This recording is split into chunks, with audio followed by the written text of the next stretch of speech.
예, 4월 한반도 위기설이 대선 전국의 변수로 부상하고 있습니다. 국민들 불안감이 커지니까요. 대선 주자들도 자연히 자신의 안보 정책을 강조하고 나섰죠. 특히 민주당 문재인 후보와 국민의당 안철수 후보는 이제 안보에 있어서 우클릭으로 선회한 점이 주목이 됩니다. 사드 배치 반대 입장에서도 한 발짝 물러섰습니다. 그런데 경제 안보 전문가를 자처해온 바른정당 유승민 후보는 지금 한반도 상황 어떻게 보는지, 사드에 대한 이 입장 선회에 대해서는 어떤 입장인지, 또 보수 진영의 대선 쟁점도 함께 짚어봅니다. 바른정당 유승민 후보 만나보죠. 유승민 후보님 안녕하세요. 네, 안녕하십니까. 우선 다른 이야기 하기 전에 어제 나온 재보선 얘기부터 잠깐 좀 여쭙고 갈게요. 네.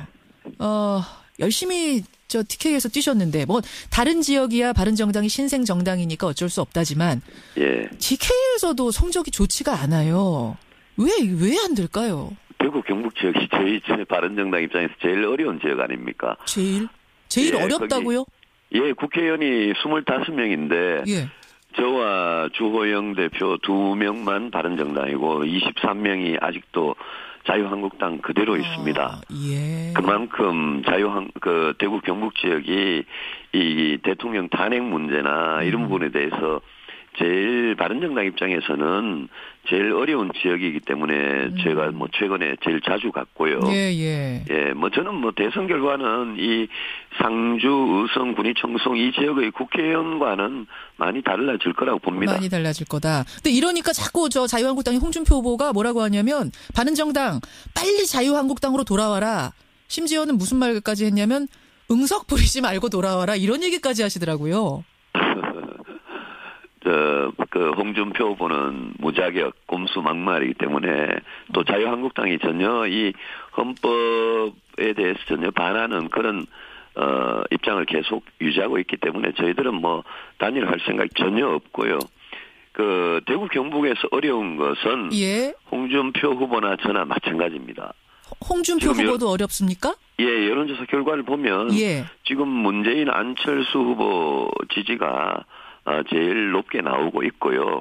그만큼 대구 경북에서는 아직 이 보수층의 어떤 표심 이런 게 굉장히 좀 방황하고 있는 중입니다.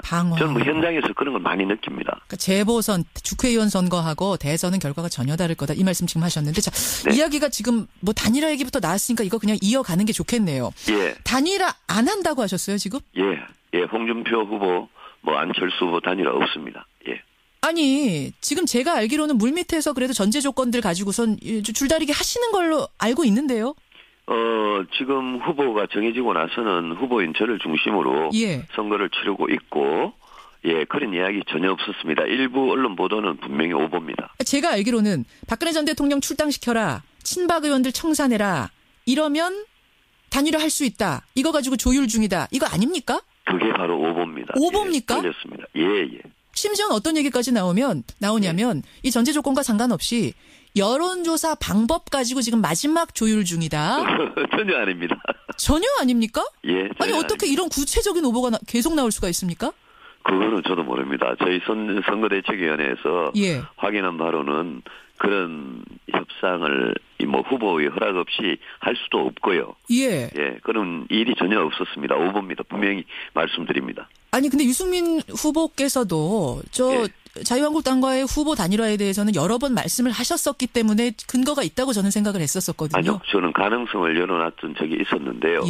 지금은 전혀 아닌 게 이 국민의당 같은 경우에는 제가 누차 말씀드렸지만 그건 안보가 저희들하고 완전히 다르고 자유한국당은 지난 몇 달 동안 전혀 바뀐 게 없습니다. 여전히 친박 세력들이 지배하고 있고 아무런 개혁도 하지 않고 있고 홍준표 후보 본인이 거기 후보로 선출된 분이 뭐 당선되더라도 법원에 재판을 받으러 가야 되는 그런 후보가 어떻게 보수 대표가 될 수 있겠습니까? 그분이 뭐 무슨 도지사 선거를 없애기 위한 그런 꼼수나 막말이나 이런 거 거론하지 않더라도 법적인 문제만 보더라도 형사 피고인입니다. 그런 분하고 단일화 한다는 것은 바른정당이 새로운 개혁적인 보수를 한다는 그런 명분 자체를 완전히 없애는 겁니다. 그렇군요. 단일화, 홍준표 후보와의 단일화는 없다. 지금까지 나온 이런저런 기사들 다 오보다. 오보입니다. 그럼 제가 솔직하게 질문 드릴게요. 예. 득표율이 10% 이하면 예. 선거 비용을 국가로부터 전혀 보전 못 받습니다. 한 푼도. 15%를 넘어야 전액 보전, 10% 넘어야 반액 보전인데 선거가 뭐 돈 10억, 20억 드는 정도가 아니잖아요. 예. 이 부분에 대한 현실적 고민은 없으십니까? 저는 당연히 그 부분은 지금 지도 이상으로 당연히 받을 자신이 있고요. 그리고 선거 부분에 대해서는 선거 비용 부분에 대해서는 저는 그렇게 생각합니다. 이제까지 정당이 500억씩 이렇게 이상 쓰는 그런 선거를 해왔고, 저도 새누리당에 있을 때는 그런 선거를 했습니다만은 지금 바른정당에서 제가 분명히 약속드린 것은 절대로 한 푼도 1원도 불법 정치자금에 손을 대지 않겠다. 예산이 없더라도 저는 깨끗한 선거를 치르겠다. 발로 뛰고 SNS를 활용하고 언론에 가급적 언론을 활용하고 이런 선거를 하겠다고 분명히 약속드렸고 그 약속 지키면서 당연히 끝까지 갑니다. 끝까지 완주 유승민 바른정당 유승민이라는 이름으로 완주 지금 확실하게 말씀하셨어요. 예, 투표용지에서 제 이름 4번째로 4번 유승민 확인하실 거고요. 확인하실 것이다. 예, 5월 9일 날 저를 찍으면 제가 됩니다. 알겠습니다. 오늘 제가 지금까지 오보를 많이 본 거네요. 굉장히 많이 봤는데. 그 오보가 몇 개 없었는데 아마 도드라지게 그걸 보고 자꾸 말씀하시는 것 같은데요. 건가요? 알겠습니다. 단일화 협상 전혀 없습니다. 전혀 없다. 협상 물밑 협상도 없다. 끝까지 가겠다라는 말씀 유승민 후보 지금 만나고 있습니다. 자, 그나저나 우다웨이 대표 만나셨어요. 방한 중인 만났습니다. 중국 외교부. 경제 보복 좀 그만해라. 설득을 좀 해보셨습니까? 예, 당연히 했습니다. 저는 미국의 육자회담 대표도 만났고 중국의 우다웨이 대표도 만났고 저는 제가 할 말을 하기 위해서 만났습니다. 지금 안보가 심각한 위기고 사실 안보는 죽고 사는 문제고 경제는 먹고 사는 문제이기 때문에 저는 늘 안보가 더 기본적인 거다 이렇게 생각했고 제가 우다웨이 대표한테 사드에 대해서 중국이 진짜 잘못 알고 있다. 제가 사드를 가장 먼저 주장했던 거 중국도 다 잘 알고 있습니다. 1시간 내내 서로 웃을 일 없이 제가 할 말 다 했고 우리는 사드를 반드시 조기에 배치 완료할 거고 이거는 우리 군사 주권에 관한 문제이기 때문에 절대 양보나 타협이 없다. 그러니까 중국이 지금 반대하고 있는 그 입장에서 물러서서 지금 한국에 대해서 가하고 있는 이런 여러 가지 경제 보복 조치들 처리하는 게 서로에 대한 이득이다. 그 점 분명히 설득했습니다. 그러자 우다웨이 뭐라고 하던가요? 지금 비공개라서 워딩이 안 나왔어요.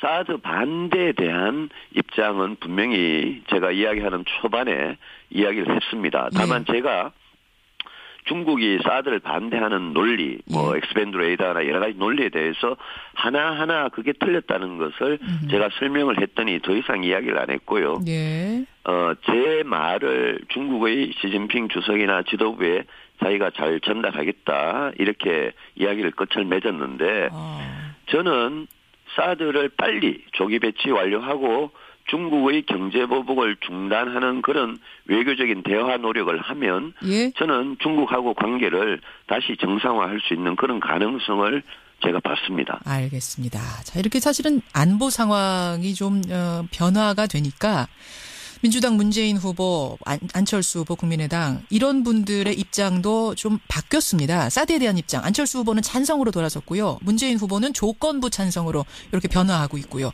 이 입장 변화는 어떻게 보십니까? 두 후보 다 저는 국민을 속이는 거짓말이라고 생각합니다. 왜냐하면요. 지난 몇 년 동안 사드에 대해서 반대하고 우리 국가 안보에 대해서 굉장히 위험한 생각을 갖고 있던 분들이 지금 대선을 한 달도 이제 안 남았는데 대선을 코앞에 두고 각 당의 경선이 끝나고 나니까 말을 바꾸기 시작하는 겁니다. 그래서 이런 부분에 대해서 저는 우리 보수층 유권자들이라도 최소한 분명히 아셔야 된다. 이분들은 절대 국가 안보를 맡길 수 없는 후보들이다. 그 점을 저는 분명히 아셔야 한다고 생각합니다. 사람이 정치 지도자가 국가 안보같이 중요한 문제에 대해서 북한의 핵미사일이 지난 한두 달 만에 있은 일이 아니고 지난 수십 년 동안 계속된 문제인데 이런 문제에 대해서 평소에 반대하고 불안한 생각을 갖고 있다가 이제 보수표를 얻기 위해서 두 분이 말을 바꾸고 있는 겁니다. 표 얻기 그러니까 위해서. 저는 거짓말이라고 생각합니다. 그럼 이 입장은 대통령 되고 나면 또 바뀔 수도 있다 이렇게 생각하시죠? 당연히 또 바뀌죠. 또 바뀝니까? 아니 근데 상황에 따라서 국익에 따라서 입장이란 건 바뀔 수 있는 거 아닙니까? 유연하다라고 볼 수는 없습니까? 그 상황이라는 게 지금 지난 며칠간 일어난 상황이 아니지 않습니까? 예를 하나만 들면 예. 북한이 5차 핵실험 할 때까지는 사드를 반대하다가 그러면 핵실험을 6차 핵실험을 한 번 더 하면 사드를 찬성하겠다 이런 식으로 이야기하는 것 자체가 말이 안 되지 않습니까? 아니 뭐 지금 핵 항공모함도 온다고 하고 실험 정도가 아니라 상황이 좀 엄중하게 트럼프도 이런저런 발언을 하고. 아닙니다. 핵 항공모함은 예? 우리가 3월달, 4월달에 독수리 훈련하고 할 때 늘 한 번씩 왔었고요. 한반도에 뭐 연평도, 천안함 이런 사태가 있을 때도 늘 전개되던 겁니다. 핵 항공모함이 미국의 핵 항공모함이 우리 바다로 오는 게 이게 뭐 한두 번 있었던 일이 아니고요. 달라진 게 있다면 트럼프 대통령이 발언인데요. 예. 이거는 오히려 뭐 충분히 미국 대선 기간 중에도 예상이 됐던 문제고. 그러니까 유승민 후보는 예상을 하셨던 건데 왜 그때 그분들은 예상 못 하셨느냐 지금 그 말씀이신 거예요. 아니 저는 뭐 오래전부터 이 경제 안보 위기가 같이 온다고 이야기했고 트럼프 대통령의 트럼프 대통령이 북한의 핵 문제에 대해서 최고의 우선순위를 놓고 해결할 거다라고 이야기해왔고 예. 그걸 문재인 후보 안철수 후보도 다 알고 있었습니다. 그런데 왜 경선 끝나고 나니까 그래 네. 말을 바꿉니까? 경선 전에는 진보표, 호남표를 의식해서 그런 거 아니겠습니까? 이런 분들을 어떻게 국군 통수권자라고 신뢰할 수 있겠습니까? 아, 그렇게 생각하시는군요. 그래요. 근데 저는 이제 이 시점에서 궁금한 게 이렇게 꾸준히 일관되게 안보를 강조해온 후보가 유승민 후보. 네. 진짜 보수는 나다 이런 이야기들 계속 하고 계시는데 네. 희한하게도 중도 보수표는 지금 네. 안철수 후보 쪽으로 가고 있다. 이런 분석이 나옵니다. 실제로 지지율이 상승하고 있고. 예. 그 왜 바른정당, 자유한국당 아닌 국민의당 안철수 후보 쪽으로 보수표가 가고 있을까? 이 부분은 어떻게 해석하세요? 저는 그 부분은 국민들께서 이 지금 심각한 안보 위기 속에서 안철수 후보의 안보관에 대해서 예. 이 말바꾸에 대해서 제대로 아직 모르고 계신다고 생각합니다. 그걸 남은 기간 동안 그걸 알게 되면 저는 보수층에서는 안철수 후보에 대한 지지를 당연히 철회하는 게 맞다라고 봅니다. 그럼 뭐 일종의 지금 좀 속고 있는 거다 이런 생각도 하시는 거예요? 예. 왜냐하면 이 말바꾸기는 이렇게 중요한 문제에 대해서 일관된 철학과 원칙도 없이 말을 바꾸는 그런 후보를 어떻게 국가안보를 믿고 맡기겠습니까? 알겠습니다. 예, 여러분의 생각은 어떠십니까? 이게 유연함이냐 아니면 말바꾸기, 철학이 없는 것이냐 이 판단을 아마 국민들이 하시리라 생각을 하고 유승민 후보님. 네. 예, 오늘 여기까지 말씀 듣도록 하겠습니다. 고맙습니다. 예, 감사합니다. 바른정당 유승민 후보였습니다.